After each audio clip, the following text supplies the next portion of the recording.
অনেক কিছু খাবার আছে, গোমাতা খেতে হবে। আরে খাবারের জন্য অনেক কিছু আছে, যে জিনিসটা হিন্দুদের সেন্টিমেন্ট সেটাকে জবাই করতে হবে। কি বলছেন আপনারা? কোনো মতে হিন্দুদের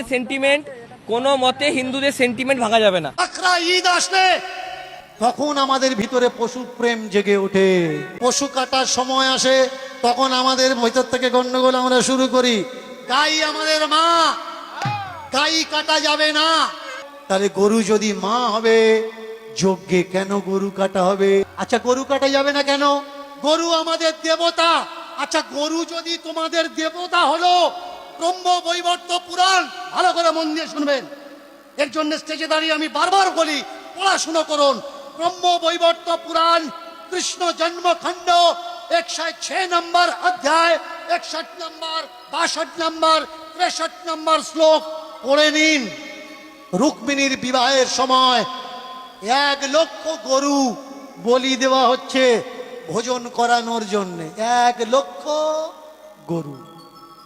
গরু যদি মা হলো, গাই যদি মা হলো, তাহলে রুক্মিণীর বিয়েতে 1 লক্ষ গরু কিভাবে কাটা হচ্ছে নিজেকে প্রশ্ন করেছেন? আমাদের ধর্মগুরুদের জিজ্ঞাসা করেছেন যে আমাদের ধর্মগ্রন্থে গরু কাটার প্রসঙ্গ কিভাবে আসে?